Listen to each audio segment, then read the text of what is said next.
he talks about how he was over, I don't know how many Satanists, call them churches. He was like the bishop. You gotta be kidding me. What was in her heart? You don't know what sin she'd committed. You don't know how much unbelief was there. You don't know whether she hated her husband. I don't think so. Why would anybody spend so much time ranting and raving about something that they don't believe in? Really? Welcome to Skeptics Brew Pub with Brother Brewer. And welcome to episode 28 of Skeptics Brew Pub. I am your host, Brother Brewer, and tonight I fired up the Wayback machine, and joining me is a good friend of mine from high school, Miss Brenda. How you doing tonight, Brenda? Glad to be here. Oh, well, we really hadn't seen each other in person for, what's it been at least, I know it's been at least 10 years or so, maybe? I feel like we haven't really seen each other since high school. And that's only been 10 years, right? That's only been 10 years, right? Right? Yeah. However long that's been. Yeah. Yeah, that was back when Clinton was in office. You know. Actually, that was before Clinton was in office. Oh, my God. Yeah. I'm ancient. Yeah. Oh, geez. Oh, yep. But I wanted to bring you on. There was a couple of reasons. One of them was because of your story, but the other one is that, with so much of the stuff we've seen in the last couple of weeks after the election results, I wanted to try to have some good stuff to talk about. But before we get to that, what did you think about the turnout that from the apocalypse of 2016? Well, I'll be honest with you. I actually didn't even bother to waste time out of my day to even go vote. And I know, but, with the Electoral College, they're going to vote their way. And I knew that. And I think the results kind of proved that because of, how it showed the popular vote, Hillary won. But then by the Electoral College, Trump won. So, yeah. I mean, I really kind of felt like my vote didn't matter. And honestly, I didn't want either one of them. And since Bernie wasn't in the running, I had nobody to vote for. I would have had to vote in Porky Pig or something. Yeah. Well, I did vote for Hillary, but that's only because, well, number one, Arkansas was going to go with the idiot no matter what happened. Because you know how we are down here. No, but I just couldn't not vote, and I knew that there was no way I was pulling that lever for that orange Cheeto, so here we are. But it's I don't know. I mean, this I one thing that kind of bugs me afterwards, at least from our side of it, is a lot of people are starting to slut shame Melania, and I know some of it may be deserved, but it's still, come on, a lot of us, we talk about taking the higher road, but then we'll turn around and start calling her this slut that posed for porno and stuff, and it's like a double standard. I mean, I don't know. Maybe I'm just being too sensitive on it. But what do you think of our First Lady? I actually just posted on Facebook about that because I hadn't seen any of the pictures that they're going on about. So I looked it up and looked at the pictures that they're talking about. And I'm looking at this. She posed like 15 years ago, so she would have been 31. And of course, she's a supermodel, so she has a banging body. And I kind of feel like if you have a banging body, why not document it? Because it's not going to last forever. I mean, hers will probably last a little longer because she has clean on. Yeah, now she's got that government coverage too. But as far as having a first lady that's posed nude, I kind of feel it's liberating because if the first lady can pose nude, then why should any woman be ashamed of her body? You should be able to be proud of who you are and how you look and not worry about what everyone else is going to think. Yeah, I definitely can agree with that. On the flip side of that, though, just make sure that the pictures that get out there are consensual. But other than that, go for it.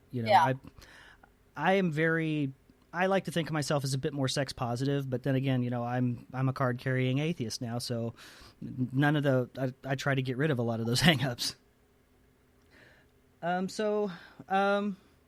I know that we were going to talk a little bit about, of course, your exotic dancing career that you had, but what was life like heading up to it? Why don't you tell some stories on us from when we were growing up?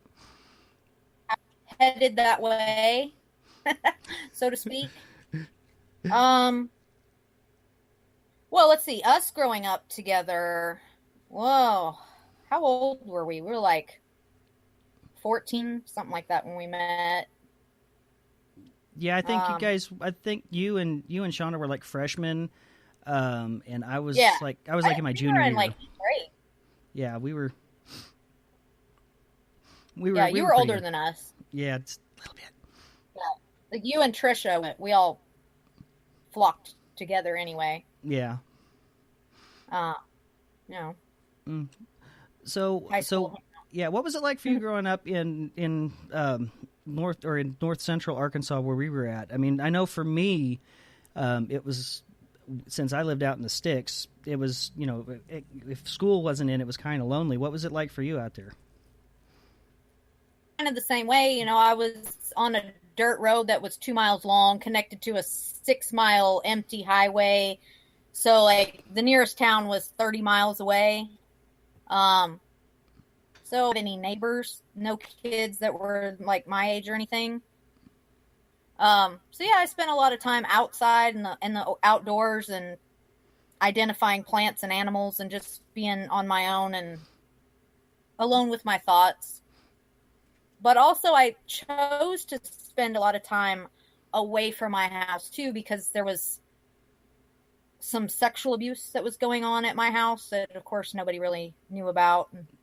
See, I didn't even. I tried to stay gone as much as possible, and stay at my house with me too for the same reason, because I knew when I had company that my stepdad would be on his best behavior because he didn't want anybody to know what was going on. So, if I had friends there, being a fort of friends that could keep me safe. Okay. They weren't at the house. I'll be honest, I would go to their house. That.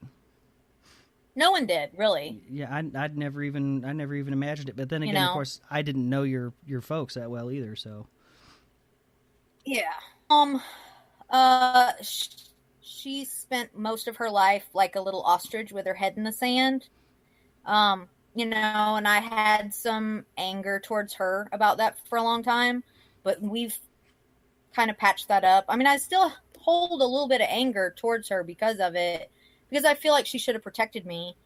But as an adult now, I understand, like, she had a problem too. Like, she was part of the being brainwashed and psychologically and verbally abused, and a little bit physical. It wasn't as bad as it could have been, but I can't really blame her when she was frightened too.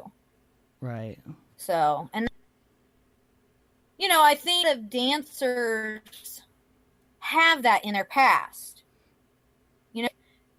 To think about that, coming from a sexual abuse history, that you would go into a sexual industry. But I think it's because it becomes so normal to you in your life that choice was taken away from you. You don't feel like you really have anything to hide that's already been exposed without your permission. At least as a dancer, what you're giving is your choice. It's on your terms at that point. So you found it. Okay. It's kind of like when I got married, the whole getting married and, now it's okay to have sex, but it wasn't okay to have sex before. And then this is the same as all the sex that I'd had before that. And I was like, I don't get it. I don't understand. And I was kind of I was kind of a slut in high school. I wouldn't say a slut. I got around. I was a quiet slut. Didn't advertise it a whole lot, but those who knew. And, and I think gonna become slutty because they, what are they saving themselves for? There's nothing to save. You can't save your virginity for marriage. What virginity there? Of course, now as an adult, now I know it's not even about that. It's Right. about your choice and your right to choose and keep, and you don't want it, you do have the right to say no. But if you're taken away, you don't feel like that. You feel like it's already been gone, so why not give it away? Right. And that happens a lot for a lot of females. Okay.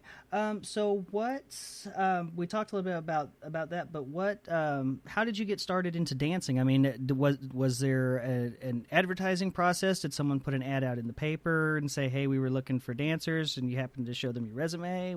How did that happen? No, it actually stemmed from my first husband. You might get a kick out of this, actually. He would go to strip clubs when he was out at jobs out of town. I found out, and I wasn't mad because I'm not like a jealous female at all. I mean, I don't care if you want to look at nudie mags or porn or what. I don't care. But, I heard he was going to these strip clubs, and I was intrigued because I was like, oh, there's a place you can go and see naked girls do dancing things and do cool things on poles. I want to go. And he never would take me. And it made me so mad because every time I asked him if I could go, it was always, well, maybe next time, maybe next time. So then after kind of out of spite, I went with his younger brother to the strip club to check it out. His little brother to have dances, and we talked to all the girls, and I told the girls why I was there because I wanted, kind of to get even with my ex, and they were like, oh, well, you're a really cute girl, you should work here. This was Nixa, Missouri. I still lived near Harrison, Arkansas. This is a 100-mile drive. And I was like, oh, but then I kept thinking about it. And I was like, I graduated from college. I had an associate's. I couldn't even get a job at McDonald's. Nobody would hire me. It was like, oh, you're overqualified. And I wasn't working. I needed a job. Here's this job where I knew I could make some money. It looked like fun. I'm going to go try it. And so I went for it. And it was scary and weird the first night for sure. The manager had me get naked in his office and just sit with the door open.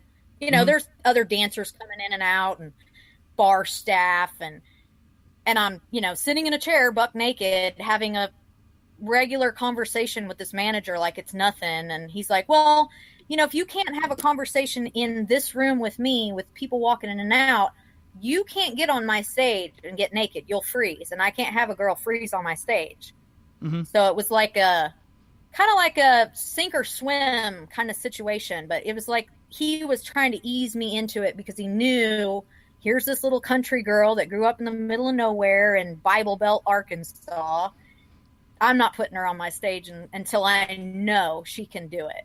Right. So as weird and scary as it was, it was a good way to do it. I'm kind of thankful for him to do it that way. Well, I'm going to guess that the interview eventually went pretty well. Yeah, I mean, I worked there for about 3 months. And then I moved on to a club where I made more money. Okay. So now you said that you started up in Nixa. Where else have you been? As far as the clubs? I worked in several places in Missouri, in Nixa and Springfield, and then here in Fort Leonard Wood and Lake of the Ozarks. And then I've also traveled to Illinois and worked in the East St. Louis area. And I've also worked in Iowa. Oh, okay. Both in Des Moines and in Cedar Rapids. Now, Lake of the Ozarks, that kind of surprises me that there would be a club there. That's kind of that seems like that would be a little bit more of a churchy town, but It's not. It is. It's becoming more so that actually than it used to be. Party town, or was. We had Party Cove on the lake where thing went. It was like girls would get naked and dance around on boats, and everybody's on drugs and smoking weed and getting drunk, and there were like 4 or 5 strip clubs at the lake, and now there's like 2 or 3 left. Okay. They closed a bunch down, since the Missouri law changed with fully nude and juice bars and all that. Everything's changed. Okay. Trying to think of other good questions that I had here, because I'm trying to get away from lists of questions. I've been doing that too long. Did you have any like any funny stories or anything that strikes you as something that was kind of sticks out in your mind as a funny experience you might have had? Yeah, I'll tell you smile. my oddest experience. Okay. The weirdest thing I've ever had happen to me as a dancer, come in and he bought a lap dance, and instead of looking at my body or trying to grope me, he kept trying to sniff my armpits and caress my armpits the entire time, which of course made me rather self-conscious. I was like, nope, I showered, I shaved, I put on deodorant, there's no smell. Deal. I couldn't figure it out. I was just like, he really made me feel self-conscious. Like, I really thought there must be something going on. I either stink or I forgot to shave a spot or something. But come to find out, he had some kind of strange armpit fetish. And he bought like 5 dances for me, back to back, just so he could sniff and caress my armpits. And was being so weird and creepy. Eventually, I was just like, this is awesome. I'm getting paid to give a lap dance where I'm not getting groped. The guy doesn't even care if I take my clothes off at all. All he's interested in is my armpits. This is a pretty good deal. That is definitely one that I've not heard of before. Now, is there... Now, of course, as a former sailor in a marine town, I've been a customer of a couple of clubs myself. Were there any kind of like any times that you were really scared, or that maybe you thought that things were going to be maybe escalate too quickly, or do the bouncers have a good handle on it? As far as like in the clubs, I've really never worked in a whole lot of clubs where I felt afraid. Most clubs are very good about having bouncers on staff that keep their eyes on everything. East's a little scary, but that was just because there's a lot of prostitutes that work inside the club and take customers out back. And so the mentality for the customers there is that all the girls are prostitutes and that they can just grab you and take you outside. So that was a little unnerving. But the bouncers kept them in line as to like, no, that's our prostitute staff and this is our regular girls. So go over there to the prostitutes and leave the regular girls alone, which is just a weird scenario altogether. So I only worked there one night before I was just like, I'm never going back to that place. But the only time really scary as a dancer for me was private parties. Because now I have a staff of bouncers. You're not in a comfortable environment that's your home turf, your area.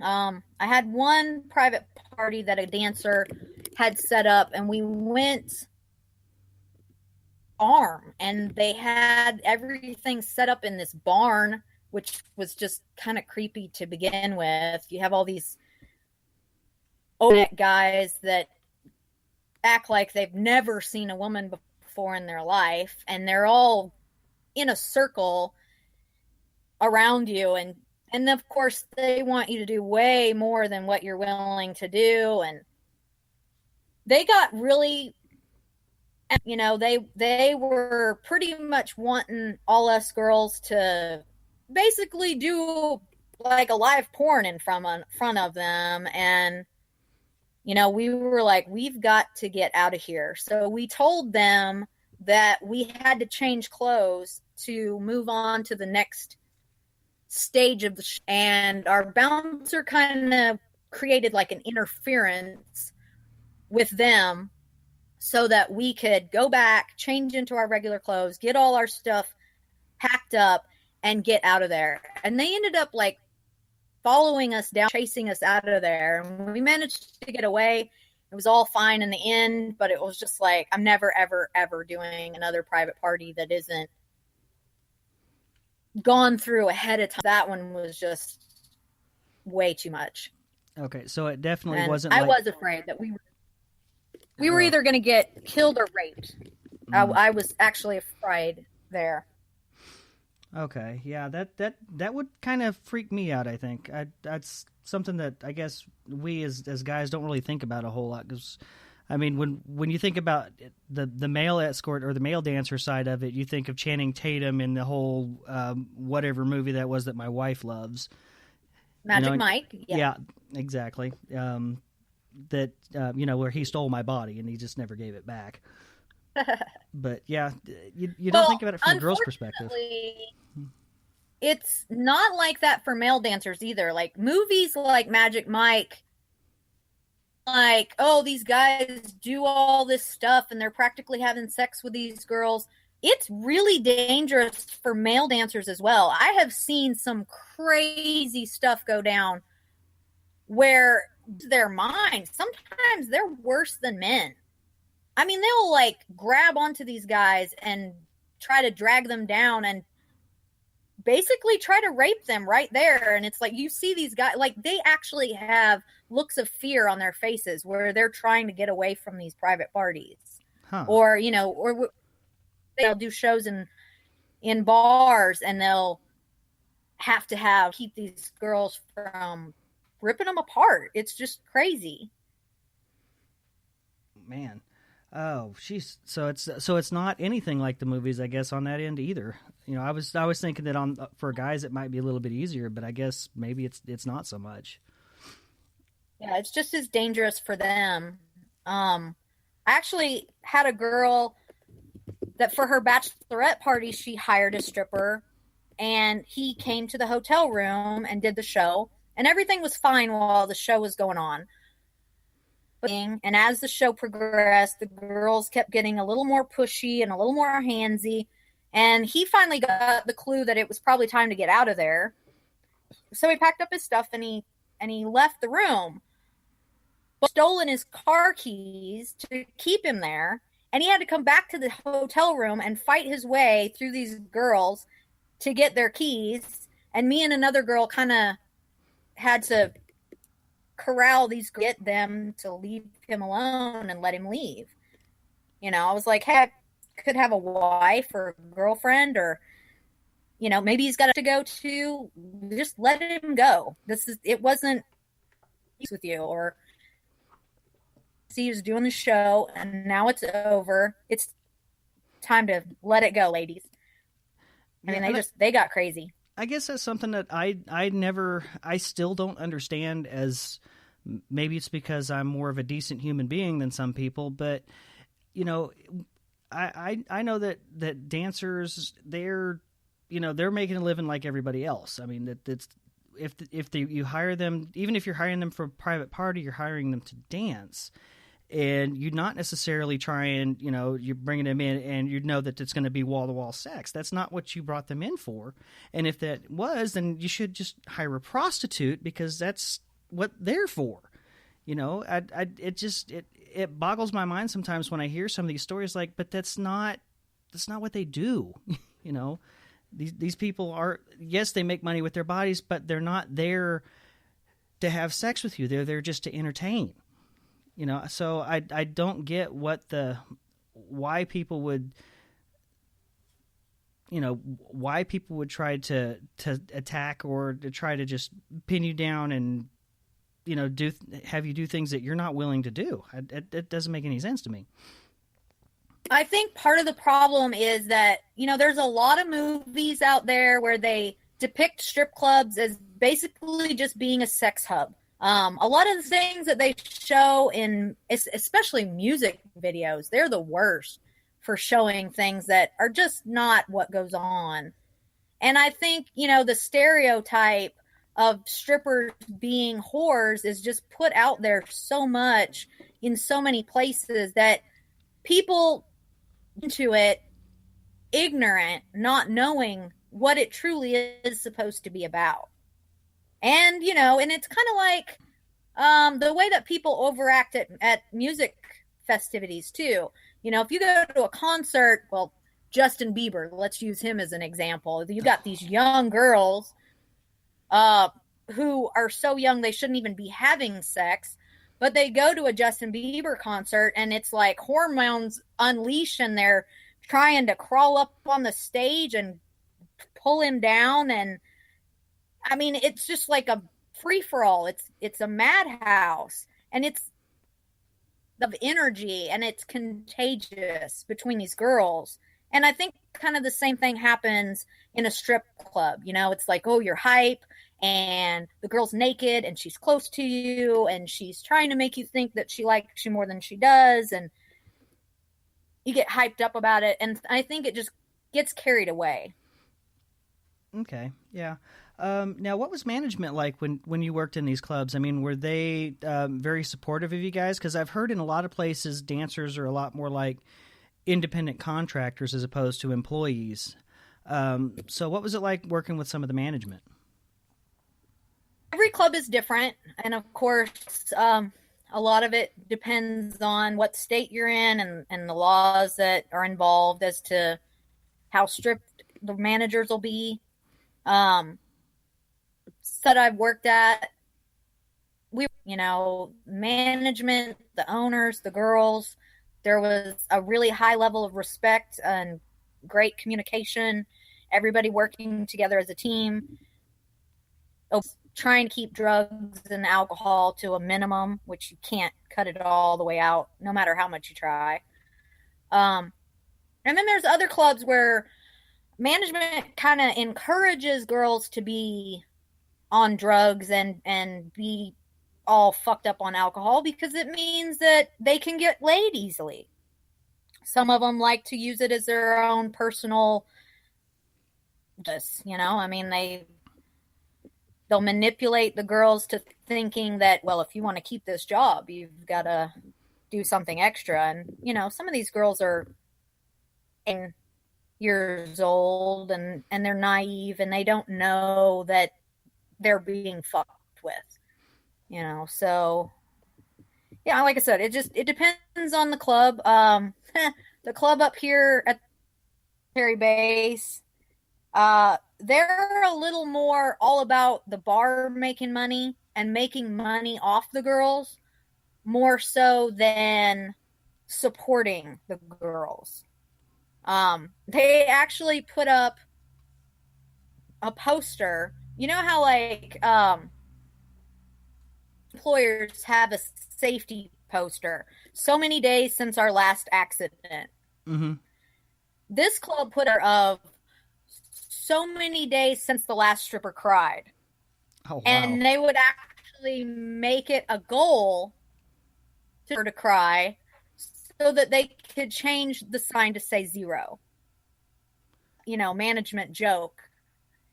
And it seems cruel, but after you've been in the industry for a while, I personally found it hilarious because it's a level of immaturity that goes on there. These girls get so upset over the tiniest little things, like, oh, she danced to my song, I'm in tears over it.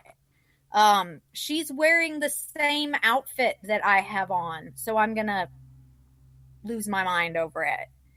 Of course, it makes sense to have girls just be completely psychotic. Half of them are on drugs or alcohol, and we're females, so we're automatically a little more emotional than we should be. Apparently, you I haven't actually been have around me a, very long then, because you know I'm more emotional than just about any woman on the planet. Oh, well, there are some men like that. Mine's kind of like that too. I think I'm a little harder emotionally than he is sometimes. I mean, come on, I cried during But Bambi, for crying out loud. during Bambi, there's nothing wrong with that. But yeah, I actually have a mug from that strip club, and it says "stripper tear daily at Big Louie's," and I had to buy it because I thought it was hilarious that our manager actually went to the trouble of printing up mugs because it's such an issue of strippers crying every night. Oh, wow. Usually nothing. Sometimes they have a reason, but usually it's just because they're over and need to go to rehab. That was another thing I was going to ask, and it may be a little bit more personal question, but I know that I had seen a couple of posts of yours that you talked about being clean and sober. Did you wind up developing a problem with drugs, or was that an issue with you? My addiction issues actually came before I started dancing. I was introduced to drugs early on. Mostly because, I kind of went through in junior high and high school because I was trying to stay away from home and staying away from my stepdad. And, when you're out and about, when you're running around with teenagers and younger than you get introduced to drugs when, normally you might not be introduced to that until you're in your 20s. I ended up having a serious problem with methamphetamines after I married my first husband because he had a prior history of methamphetamine abuse, and I couldn't lose weight, and I was really down on myself, and he's like, well, you can just do some meth and then you'll lose weight. And of course I did lose weight really quickly. And, and I told myself that I didn't have a problem because I didn't do it all the time. I would do it like once every 6 months. And then once every 6 months got to be once every 3 months, and once every other month, and became available. But I did accept the fact that I had a problem until I was in traffic in Springfield with my kids in my car. I had done meth the night before while they were staying with their grandma. And I had went and picked them up, and we were supposed to go to the grocery store, and coming down, and my nerves were on edge, and my reaction time was really slow, and a car stopped in front of me, and I didn't stop soon enough, and I came an inch from rear-ending the car in front of me. And it scared me enough to realize that if I could almost get in a car wreck with my kids in the car because I was so messed up and not able to concentrate because I'm coming down, it's time to quit. So, I quit doing meth, and I had stayed clean for about 4 or 5 years. I moved up to Fort Leonard Wood, and I started hanging out with a different crowd of dancers, and they were doing ecstasy and cocaine and acid, pretty much everything. Like every night was a party. And so when you're around it, it's really easy to relapse. And I did, then I started doing all the other drugs. And had a problem with that for a long time. Like all of my pictures that are on Facebook now of when I was really, really skinny on drugs. It wasn't just because I was getting a lot of exercise. I was messed up. I weighed and thought I looked great and didn't. I lost my boobs. I was wearing a training bra. They got so small. I didn't have a butt because I'd lost so much weight that I pretty much just had pelvic blade with skin hanging over them. It got really bad. And, I didn't even realize how bad off I was until I went to my boyfriend's mom's house and stepped on her scale and I saw the number and I was like, I think your scale's broken. And it's not. And she got on it and she's like, yeah, it's like the doctors and just like the gym scale, it says right for me. And I was like, oh my God, I weigh 97 pounds. This is not right. And it was then that I finally saw the real image of me. People talk about anorexia and your view of your own image skewed. When you look in the mirror, you don't see a skeleton. You just see what you want to see. And even at 97 pounds, I was like, oh, I've got to firm up this belly and I need to tone up this and I need to lose a little bit more weight here. And I'll wait to lose it all, but I just couldn't see it. I had to have that little snap in the head to make me realize how bad I'd gotten. And, now I've been clean officially off of everything, including, drinking is a good 2 years. Like I even, I gave up everything. So Okay. now I'm completely clean. Oh, Dr. Pepper. Yeah, well, I don't drink anymore, but then I don't drink any less either. But my thing on it though is if I don't brew it, I usually am not drinking it. So that's a plus here because I make my own beer, and so if I don't have the money or the time to brew it, then I don't drink. So.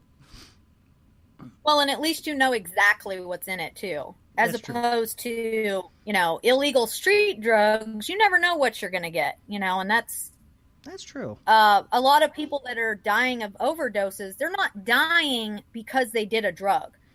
They're dying because they did a drug that's laced with something that they didn't even know was there. And it's cut with fentanyl, which is a drug that they use in anesthesiology to stop your heart. Mm-hmm. All right, and it stops it forever.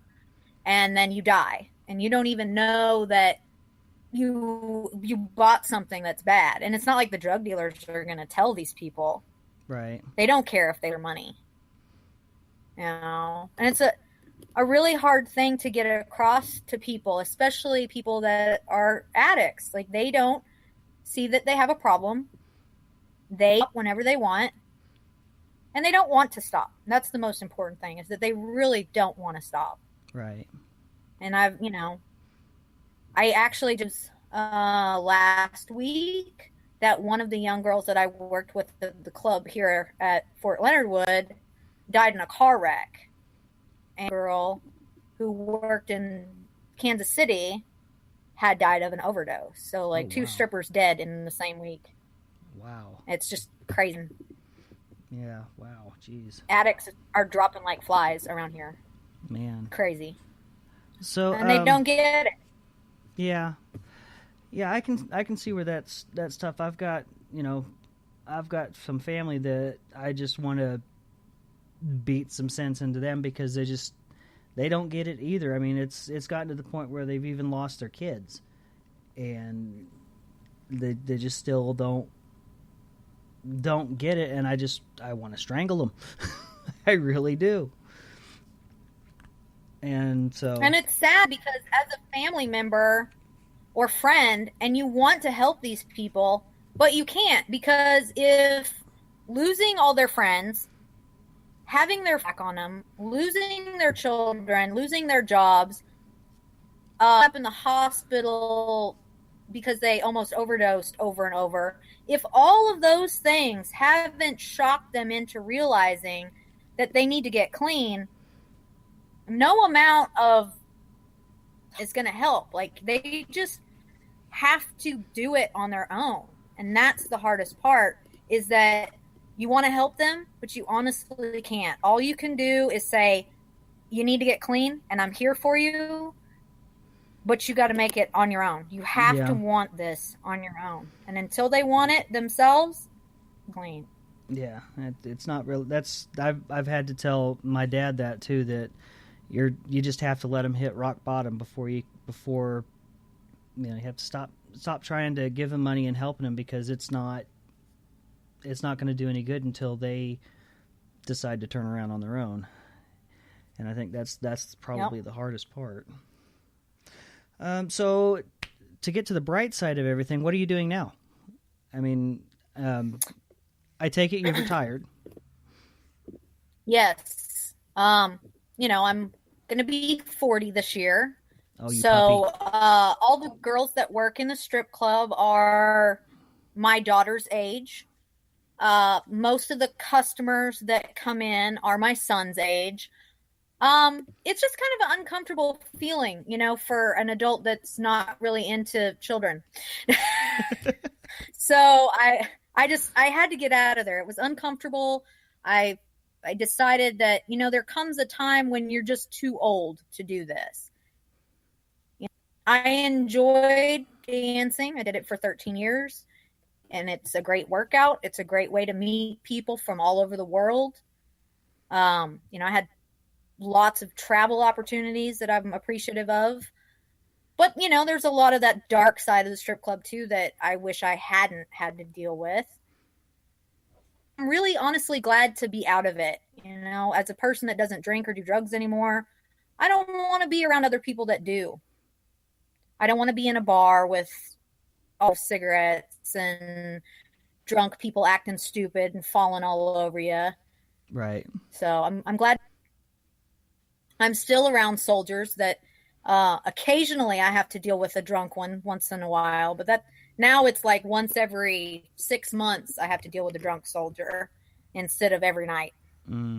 I work at a pizza place on post, and I'm paid well enough hourly, and I get tips, and so I'm able to make my bills and have extra money. And honestly, I'm making just about as much as I was as a dancer, and it's nice to know that I can make this money and I don't have to get naked, and I don't have to listen to people say lewd comments that I don't appreciate or try to grope me. I'm out of it. Well, it sounds like you're in a better place now. That because if I'm not mistaken, now you've also you've got a boyfriend that's there for you too and everything. So it sounds like you've done good for yourself, and I'm really happy for you on that. Yeah, things are looking up. I'm finally making payments on a vehicle on my own with no co-signer for the first time in my life. So oh wow, congratulations. That's good. Yeah, thanks. I guess that kind of does it for our interview portion. Let's see. I'm trying to think of some other interesting stuff that maybe we could talk about before I hang up with you. Have you gotten a chance to see any of the new movies that have come out at least for like Doctor Strange or Suicide Squad or anything like that? No, I really able to watch much of anything. I work all the time, and so I only have 2 days off a week, and it's during a weekday, and no one really wants to go see the movie during a week with me. Well, I tell you what, this summer. Yeah, well, this summer I know you're probably, let's see, Fort Leonard Wood is probably what, 3 hours from here or so, I think, maybe. Yeah, it's about that. In about Walmart Mecca. So how about this summer you come down, bring your boyfriend and your daughter if she's out of school, and come down and have a movie with me and the wife and the kids. We'll probably put one or two of them up in my backyard, which we do every summer. Sounds anyway. Great. All right, well, I'm going to go ahead and let you go then, and I'm probably going to take a commercial break right after this because I did promise the folks at home that I was going to read this wonderful book that a friend of mine was given, It was called, if I remember right, it's called The Winds of Revelation, which is another one of those holy roller, fire and brimstone, Jesus is coming any minute books. So I told them I'd probably try to read a couple chapters out of that for them. So we'll go ahead and say goodnight here. And thank you again for coming on. I really appreciate it. And I'm hoping that my listeners maybe have gotten an idea of what it's like for dancers. And if they do still go to the clubs, that y'all treat them with a little bit of respect. I know most of my listeners are going to anyway because you're good people. But, just to give a little extra boost on that. Plus, it was great seeing you again. You too. Thank you for having me. All right. We'll see you later, Brenda. All right. Bye. Bye.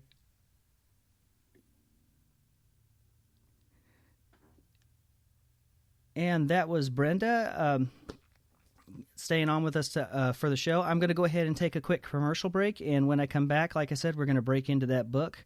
And I'm actually going to have my good friend, he's kind of new here to the Brew Pub Monastery. It'll be Brother Joshua will read the book for us. So stay tuned.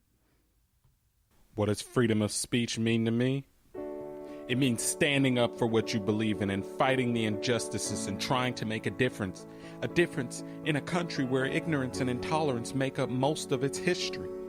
Using your mouth and your tongue to speak your mind, no matter the time, no matter the place. Always remember to use your First Amendment right to speak your mind. This message has been brought to you in part by the National Education Foundation and the Broadcast Education Association.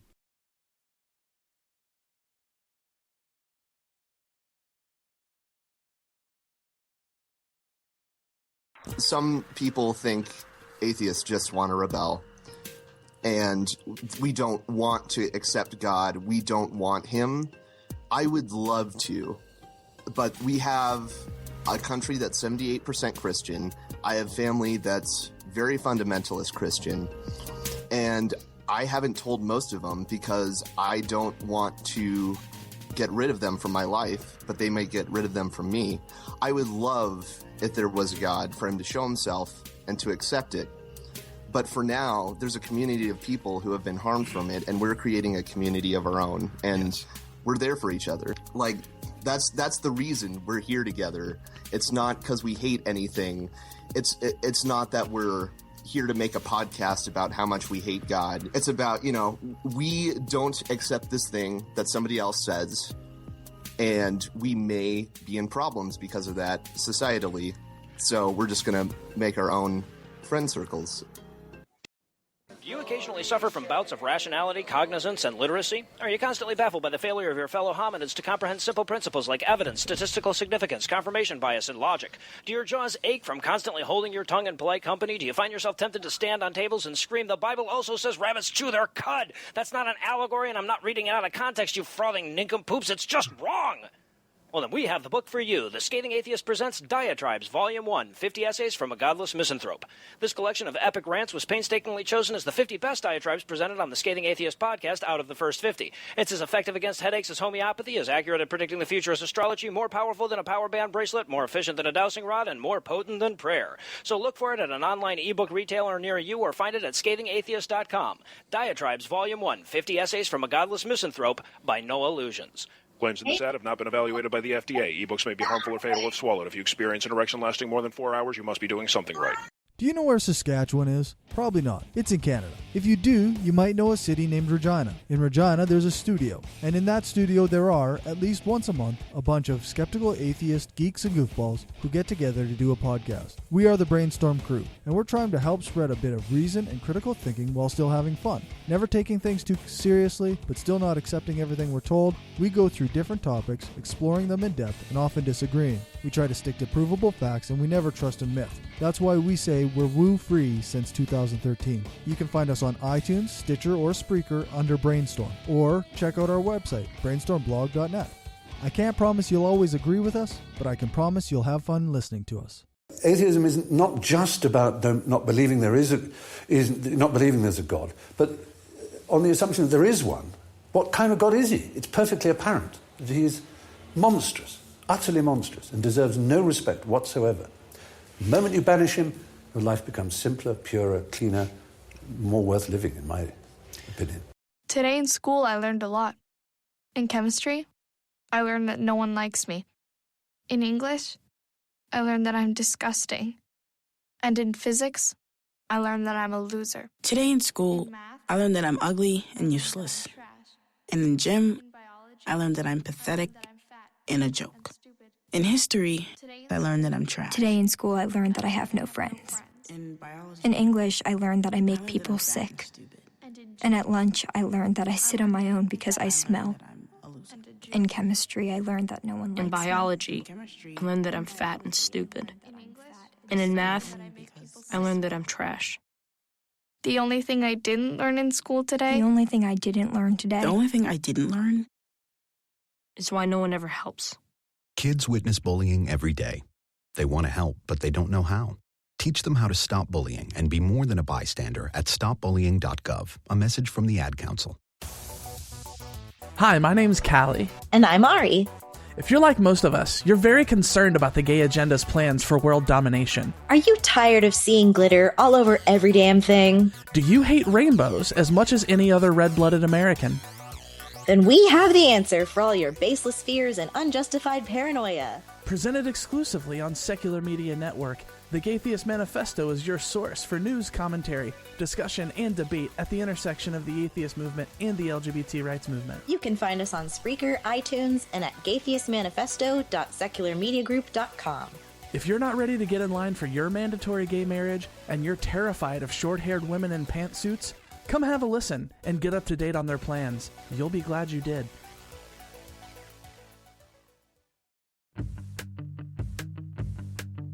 Hi, this is Trav Mamone of the By Any Means podcast. Join me every week as I talk to activists, bloggers, and podcasters about the intersections between social justice and humanism.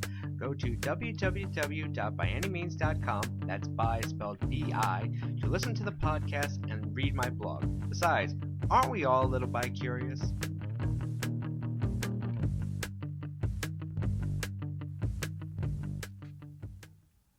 Hi, I'm Ron Reagan, an unabashed atheist, and I'm alarmed by the intrusions of religion into our secular government. That's why I'm asking you to support the Freedom from Religion Foundation, the nation's largest and most effective association of atheists and agnostics, working to keep state and church separate, just like our founding fathers intended. Please support the Freedom from Religion Foundation. Ron Reagan, lifelong atheist, not afraid of burning in hell. And we're back, and as I promised earlier, we're going to go ahead. I looked up some of the stuff on Amazon regarding this particular book, and this was suggested to me by my friend Mike, who he was gifted this book over the holidays because apparently his family found out that he is also an atheist, and just like a lot of good families that are out there, they wanted to help him. And so they, out of the goodness of their heart, one of them handed him this book and suggested that he read it. Now, on the little bit that I was able to find, as I said, this book is called Four Winds of Revelation. It's by the Reverend Kenneth Cox. He is a Seventh-day Adventist evangelist, and if you're not familiar with the Seventh-day Adventists, these guys are the Millerites, or formerly the Millerites. This gentleman named Miller, way back in, I believe it was just prior to the Civil War, it was either just prior or just after, decided that Jesus was coming back and had the day picked, announced that to his followers, who hence became the Millerites, missed it, kind of like Harold Camping, and just like with Harold Camping, he picked another date, and they were all set for it to go, missed it again. But out of that, instead of the movement just folding up and going away, it became the Seventh-day Adventist Church. Now, these guys, among other things, they do believe in the rapture. That was something that was particular to Seventh-day Adventist theology. And they also believe that Saturday is supposed to be the Sabbath day and you should go to church then instead of Sunday. So hang on just a second. Brenda is saying, let's see. Oh, Brenda was coming back and was asking how she did. So if you guys want to just shoot me some messages and so I can send her some love and let her know that you guys appreciated hearing from her tonight, I would, I'll go ahead and pass those messages on to her. Let me just tell her that she did fine on it. And then back to the book. Okay, so Kenneth Cox, like I said, a Seventh-day Adventist. He's been preaching for 30 years. He's got a MDiv, Masters of Divinity, from, it used to be called Potomac University, but it is of course, a seminary that for the Seventh-day Adventists. And what we're going to do is I'm going to have my friend here, Brother Joshua, as I was saying. He's kind of new to the pub. He's going to help me read this. Joshua, why don't you come on over here? Do I have to? You get over here. All right. Okay. Now, what do you want me to do? You know I'm not very good at this. All right, Joshua, what I'm going to do is, as we read, I'm going to have you read the parts that are supposed to be Bible. Oh, I'm good at reading Bible. Well, good. We can go ahead and work on that. So, let's go ahead and go into this and probably also do a little bit of commentary on this because I'm betting it's pretty hilarious. So let's see here. This is the Four Winds of Revelation by Kenneth Cox. And I'm only going to read one chapter tonight. We'll probably spread this out over a few days. Amazon says the entire book, if you sit down to read it, it will completely change your life. It's got some wonderful, breathtaking stuff that you absolutely have to know, but it only takes a little over an hour to read. Alrighty then. So, introduction. Today we see floods in parts of our world that have never experienced flooding before, covering up cars, filling homes with mud and water, and sweeping away everything in their paths. Oh, doom and gloom. At the same time, large areas experience fires that can take weeks to bring under control. The soil cries out for water because of drought, maybe because we're using too much water. While in other places, numerous homes and great swaths of forest are burned again. Elsewhere, tornadoes turn entire communities into rubble in a matter of seconds. Well, shit, that's Tornado Alley. Let's see, each year the toll taken by natural disasters seems to be worse than the year before. Really? Do you have something to back that up, or is it just how it feels? Why? What's happening? Even elderly people are saying, I've never witnessed anything like this before. The Bible gives us insight into what's taking place. You, Lord, in the beginning laid the foundations of the earth, and the heavens are the work of your hands. They will perish, but you remain, and they will all grow old like a... Is this page going to turn? What's it? Like a garment. That's Hebrews 1, 10, and 11. How'd I do? Oh, you did fine. Well, thank you very much. You're welcome. Yes, the earth is growing old. Humankind is destroying the fragile ecosystems that God put in place to protect the world. You mean climate change could be from humans? Oh, wow. Now, in Revelations 11:18, God warns humankind that he will destroy those who destroy the earth. The winds of strife are beginning to blow across our world. The Apostle John wrote, After these things I saw 4 angels standing at the 4 corners of the earth, holding the 4 winds of the earth, that the wind should not blow on the earth, on the sea, or on any tree. Revelation 7:1. Verse 2 and 3 speaks of 4 winds having power to harm the earth. In Bible prophecy, the wind is used to represent war, strife, and destruction. Jeremiah 51:1, Daniel 7:2. Although Revelation 7 does not specifically define what these 4 winds are, it does state that they will harm the earth. And since the Bible doesn't define it, we're going to go ahead and define it for you. And I believe we can apply them to the 4 categories of things I see happening today that are harming and will continue to harm the earth and its people. These 4 categories are 1. The winds of natural disasters. 2. The winds of change. Follow the Moskva down to Gorky Park. Oh, sorry, wrong change. The winds of force. May the force be with you. And the winds of compromise. Ooh, compromise. That's such an evil word. Let's examine each of these areas and see what they tell us about the world we live in today and what lies ahead. Are you guys as excited as I am? I am. Oh, shut up. Chapter 1. The Winds of Natural Disasters. In the early 1900s, when the Earth's population started to multiply at an alarming rate, people began to realize that the population was beginning to outstrip the food supply. However, to put more land into production of food required tilling and seeding more soil. Back then, humankind was limited to draft animals and turning plows. In the 1900s, I think we had tractors back then, maybe? But the invention of the tractor arrived just in time, dun, dun, dun, dun, enabling farmers to plant as much acreage as they possessed. In addition, the mining of phosphates and the production of petroleum byproducts made fertilizers plentiful and cheap. Its increased use enabled farmers to grow bigger and better crops. As a result, by the 1940s, farming was being done on large scale, food was plentiful, and the birth rate accelerated. Hoy.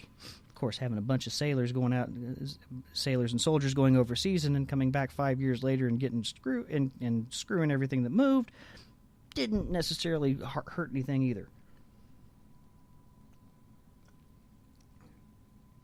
I grew up on a farm in Oklahoma. Walking down a country road one day, I noticed the corn on one side of the road was larger, greener, and taller than the corn on the other side of the road. I just assumed one farmer fertilized more effectively than the other. However, I soon noticed a sign on the fence post near the field of larger corn. The sign stated, "Hybrid number P0157. I subsequently learned that the genetic structure of the plant had been changed to make it larger, greener, and taller than other plants. Thus, genetic engineering enabled farmers to grow more fodder for cattle feed and larger, nicer ears of corn for the hundreds of things that utilize corn in their production. This effort to grow larger and healthier plants via science of genetics began what was called the Green Revolution, dun, dun, dun, dun, dun, dun, dun, dun, which began in the 1940s. Through the work of Dr. Norman Borlaug, an American biologist, Mexico, for example, was able to develop a stronger wheat plant that produced twice as much grain. Prior to its development, hunger was a way of life for many in Mexico, because the country had to import half of its wheat, and many people could not afford to purchase the grain. With the development of a new strain of wheat, Mexico was able to supply its populace with affordable wheat and was even able to export wheat to other nations. Much of the Earth's populace lived on rice, including the people of India. In the early 1960s, India was on the brink of mass famine due to rapidly growing population. Through the work of Dr. Borlaug and the Ford Foundation, a new variety of rice called IR8 was developed. It was engineered to produce more grains per plant when grown in irrigation and fertilizers. Now, this is starting to sound like a good thing for science here. You know, science is pushing this stuff forward. Today, thanks to the Green Revolution, India is one of the world's leading producers of rice. Farmers in other parts of the world have begun using IR8, and the development of hybrid plants went into full production. As a result, malnutrition in many countries was greatly reduced. The Green Revolution has alleviated food shortages in much of the world, except for parts of Africa, which have lagged behind due to internal problems. In addition to discovering fertilizers and hybrids that resulted in faster and better yields, farmers also learned that they could now grow 2 crops per year in the same piece of land. Wait a minute. Isn't that anti-biblical? Didn't it say you can't plant... No, you can't plant 2 crops in the same hole, not in the same field. Okay, I thought it was you couldn't plant them together like that. Let's see. Now, you made me lose my place. Well, sorry. Let's see. The same piece of land. This advance didn't come without a price, however, since fertilizing without allowing the land to rest resulted in each new crop being slightly less productive than the one before it. Monoculture farming, in which hundreds of acres of land are repeatedly planted with the same crop, also began to exhaust the soil. China provides an example of what can happen when this type of farming is used. Since large portions of China's land have become unproductive, it is now transplanting entire communities to the unproductive land so that the area the village once occupied can be utilized as farmland. Salt from fertilizers has begun accumulating in the soil as well, making it unproductive.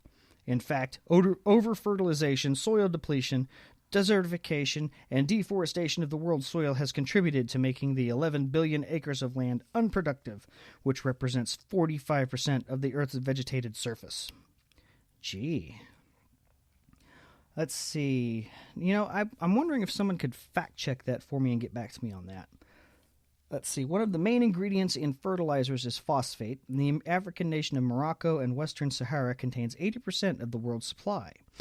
It's estimated that by 2030, the global demand for phosphate will exceed the supply. We're coming close on that now. Of course, this book is written in 2015, by the way, just so everybody's aware. Global food production at that point will almost certainly plummet, meaning that even larger segments of the Earth's population could suffer hunger. Burgeoning populations also require even more land for housing, and as the Earth's cities expand, a land equivalent of the state of Maine is covered with concrete each year. One result of a growing implementation by city dwellers of urban agriculture, in which people grow enough food to feed their own families on a small lot or even their own backyards. Well, see, that sounds reasonable. So far, part of it's doom and gloom, but part of it sounds reasonable. So let's see what else we've got here. The demand for land and lumber is playing havoc with the world's rainforests.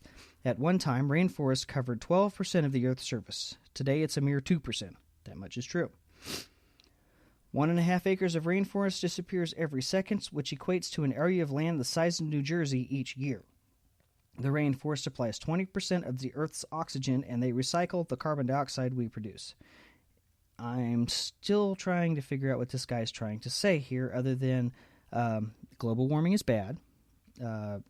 GMOs are good because they use less fertilizer.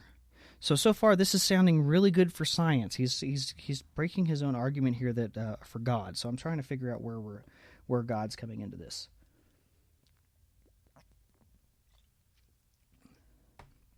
The rainforest supplies 20% of the Earth's oxygen, and they recycle the carbon dioxide we produce. Yet it is predicted that in 20 years the rainforest will be gone, along with the plants and species that inhabit them. Okay. In the interim, if immediate steps are not taken to stop the harvesting of lumber in the rainforest, the supply of the world's oxygen will decrease even more. To summarize this, we know that the Earth's population will continue to grow, resulting in corresponding increases in the demands for food and fertile land. We've reached our limit regarding the land and its availability for food and lumber production. In fact, each year we have less of it, not more. Making the fertile land we do have more productive will require more fertilizer, but as was previously mentioned, it is predicted that the supply of phosphate, the primary ingredient in fertilizer products, will be gone by 2030. These are not issues that can be postponed and addressed 10 years down the road. They must be acted on now. Okay, again, GMOs, because they're developing plants that can work with less fertilizer, that require less fertilizer, less water, less pesticides, and can have bigger yields with less land and less use of resources. So again, we're talking GMOs, not God, science. The land is not productive without water, and irrigation is another factor that has made it possible to grow larger and more plentiful crops. Many people are unaware that farming uses 70% of the world's fresh water supply. Industry uses 20%, and domestic use is 10%. As I write this book, water tables throughout the world continue to drop. Due to a prolonged drought in the state of California, the state of California is searching for water by digging deeper wells. There are large bodies of fresh water underground called aquifers. The Ogallala Aquifer, located in the central United States, is located in central United States. It is so large that it lies under parts of Nebraska, Colorado, Kansas, Oklahoma, New Mexico, and Texas. This is also where they were wanting to lay that big pipeline that everybody was arguing about last year that they still want to put through for the tar sands. Now, this area is called the breadbasket of the world. It produces a large amount of wheat, and the Ogallala Aquifer is the primary source of water used to irrigate that wheat. At the present rate of use, the Ogallala Aquifer will be dry within the next 20 years. Over 1 billion people worldwide are dependent upon glaciers for fresh water, but the glaciers are melting at an alarming rate. The average person in China uses 86 liters of fresh water a day. China has a freshwater shortage for years, while the average American uses 500 liters a day. Unfortunately, water is not appreciated until the well runs dry. Okay, I'm still trying to see where this guy is going with this, other than we need conservation efforts. Let's see. Rainwater runs. I'm going to start. No, I was going to say I'm going to start running through this a little bit more, a little bit faster, but let me just peek ahead. Okay. So let's see. Rainwater runs off the lands and into streams, which carry it to the creeks, which run into rivers, which in turn flow to the oceans. No shit. As the water runs off the land, it carries its excess fertilizers and pesticides. Fertilizers cause algae to bloom, which is what the news was reporting when it calls our attention to the red tide in lakes and oceans. Again, no shit. When these algae blooms occur, they suck most of the oxygen out of the water, which kills the fish and the coral in the area and produces a dead zone. No shit. Where the Mississippi River empties into the Gulf of Mexico, there is a dead zone covering 6,700 square miles, which no fish or coral can live. No shit.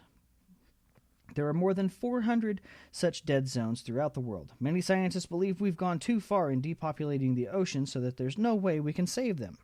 British Petroleum, BP, spent more than $40 billion trying to clean up the mess it recently made in the Gulf of Mexico, but the dead zones are an even bigger problem than the BP oil spill. As the years have passed and the Earth's population has grown, the wind of natural disasters has accelerated and its force has become more destructive. Earth's natural resources are disappearing. Christ pointed to this as a sign of his return. There will be signs in the sun and in the moon and in the stars, and on the earth distress of nations, with perplexity, the seas and waves roaring, men's hearts failing them from fear and the expectation of those things which are coming from the earth. Luke 21:25 and 26. With each passing year, the problem grows larger and more perplexing. How will our divided world possibly unite to solve these crises? The situation doesn't look hopeful, but despite appearances, there is real cause for hope, because the very next verse states, "Then they will see the Son of Man coming in a cloud with power and great glory." Verse 27. Praise God! Jesus soon return as the light at the end of the earth's dark tunnel. Now when these things happen, look up and lift your head, because your redemption draws near. Verse 28. Footnote says most of the information in this chapter is from Chapter 4 of Scott Christensen's book, Planet in Distress. Okay. This is where that very first thing already pissed me off. I'm glad I said I was only going to read one chapter, because that... This whole idea, Jesus is coming at any minute now, so we don't have to take care of the earth. We don't have to fix the problems for the future generations, because Jesus is coming, and he's going to take us all of us good folks that have been obeying his word and believing him away, and then it's not going to be our problem anymore. Well, I got news for you, folks. It's been 2,000 years. Okay? Don't you think? And even if you take into account that maybe Jesus might come back, I'm a skeptic, but I'm willing to, think about that idea. You can't take care of the world that you've got, and you expect him to give you the keys to a whole new one. If you wreck your car, if you wreck your dad's car, he's not going to go out and buy you a car, another better car, to make up for the one that you crashed. It ain't going to happen. And it bugs me, this whole idea, because this Jesus is coming so we don't have to worry about it mentality is exactly why we can't get climate change addressed, which is a big factor of what he was complaining about with the droughts and the fires and the floods and all of this other shit. It's because the climate is changing because we're fucking up the earth. We've been fucking it up for over 200 years. We're the ones that have got to fix this. But as long as people got their heads up their asses with this bullshit, we're not going to fix it. And that is the majority view in the U.S. I don't care. A lot of my liberal Christian friends, and I was a part of this crowd too, because it's a cognitive bias that we have, that if it's our opinion, we think that everybody thinks the same way that we do. Newsflash, the majority of Christians in the U.S., or people that call themselves Christians in the U.S., believe in a rapture. The majority of people that call themselves Christians in the U.S. think that Jesus will come back within their lifetime to take them away. They think that the magical Sky Daddy and his eternal Bubba are going to come down here and sweep the mess and take them away from this mess and torch it all and build it back for them. That he's going to come down and solve all their problems for them. It ain't happening. And that's what pisses me off about this kind of book, about this kind of thing. It breeds not... On the one hand, it breeds on on people's fears, because we're afraid of what's going to happen in the future. We do live in uncertain times, but life is uncertainty, okay? You got to get used to that. We don't know what's around the corner. We don't know if a bus is going to hit us tomorrow or not, just like the preachers will tell you. But you know what? We have to work our lives right now as if our futures depend on it, as if our kids' futures depend on it. Because even if I'm taken away, even if I get hit by a car tomorrow and I'm gone, my kids are still going to be here. And they're going to be the ones that are going to have to clean up this mess. So that's the first thing that pisses me off about books like this. Now, that was chapter 1. Next week, we'll get into chapter 2. And hopefully I'm going to go ahead and read ahead on it so I can have a little bit more commentary than I did tonight. But so far, it's just pissing me off. Now, the other thing I was going to talk about is, I don't know if you guys, maybe those of you listening may have heard the difference in the audio a little bit, but I did get a new microphone over the week. We were fighting with flu in the house and strep throat between my kids and my mother-in-law who was visiting and myself. But while she was here, she did buy me this microphone. This is the new Blue Encore 100. And I have to say that it is a much, much superior mic to the microphone that I had. The microphone that I was using in here, which was the Digital Reference DRV 100, it was a very good microphone.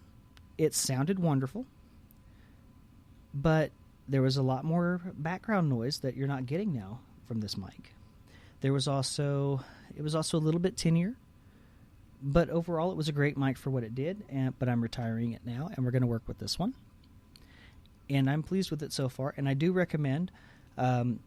Musician's Friend and Guitar Center both have this mic on sale for $59, and they're not paying me for this. I wish they were, but they're not paying me for this. But if you're a podcaster or if you're a performer of some kind and you're looking for a new microphone, this is definitely one to look into. And with that, I'm going to go ahead and close us up for the evening of Skeptics Brew Pub.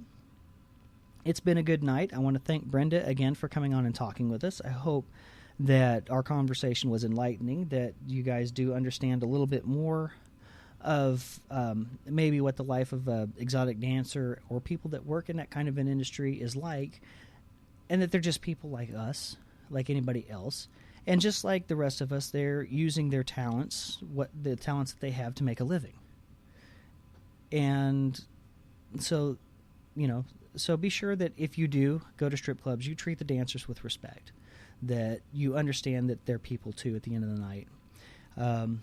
And be sure that if you do go, tip them really well and be nice to them. Other than that, we're going to go ahead and leave you tonight with our usual theme of Anacreon in Heaven. I'm going to leave you with our regular quote tonight, which is, "Believe nothing that you hear, half of what you see, and never have a serious conversation without a 2-drink minimum." Good night, everybody.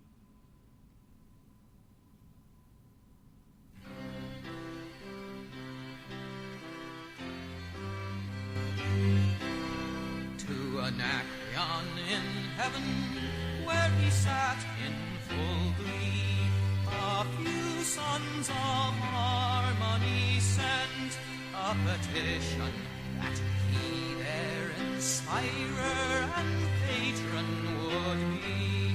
When this answer arrived, from the jolly old Grecian voice, fiddle and flute, no longer be mute.